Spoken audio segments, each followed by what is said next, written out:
Okay. For those people who don't know, and I know I keep saying that, because the new generation of wrestler have no clue who I am, which is cool with me. Bigelow was my best friend. I don't even know if you guys knew that. Yeah, we knew. Scott and I were best friends for, I don't know, since the mid 80s. I met Scott. Paul Heyman used to come to I used to work at a gym when I was a bodybuilder, and he used to come and hang out with me at the late night when I worked overnight. And he used to tell me, I want to introduce you to Bam Bam. And I thought he meant Terry Gordy. And then they had this thing going on at the Meadowlands called Pro Wrestling USA, where they mixed the NWA and the AWA around 1985 or so. Right. And I was a little bit into training to be a wrestler. And I went there, and I went with the Road Warriors. It was me and Hawk and Animal in 1985, and Sergeant Slaughter, because we were all really good friends in those days. And Bigelow was doing ring crew for Larry Sharp, who they rented his ring for that night. And I helped do the ring crew that night, and Scott and I became pretty inseparable after that.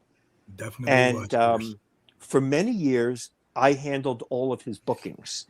So if somebody wanted to, if another promoter wanted to book Scott, and Scott didn't want to talk to them, I would take the booking.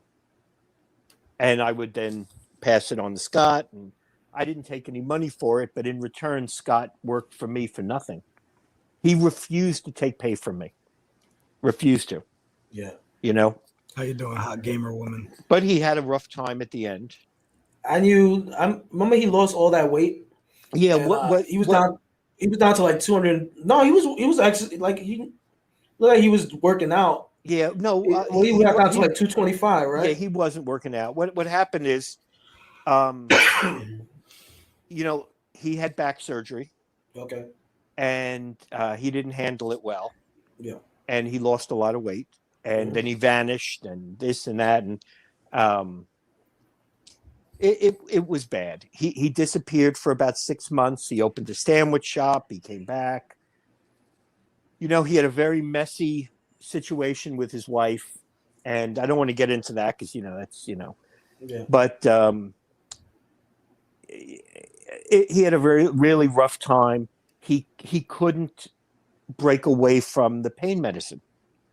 And, there was a show he worked for me where he fell asleep at the gimmick table. There was a show. Was that Amazura? That was Amazura. You want me to tell you why that happened? Sure.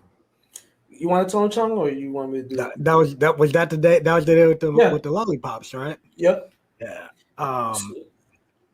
Him and Shane Douglas and Chris Candido. They all had morphine lollipops. Shane Douglas came in with like a little cooler with these morphine like lollipops, popsicles, or whatever, and they were just going through them the whole time. Yeah, it doesn't shock me. Scott never missed one of my shows when he wasn't working for WCW or WWE, and he didn't show up to one of my shows. He fell asleep on the highway and got arrested. And that happened multiple times. The 2 times he no-showed me, that's what happened. But I mean, he was a great person. I remember. No, he was great to us. Yeah, he was super cool in the locker room. Like, even to at that time I was greener than baby shit. And the first time I ever met him, I just remember I was like, shit, that's Bam Bam Bigelow. Yeah, went over and introduced myself, and he sat next to us. He sat next to us and changed with us. Yeah,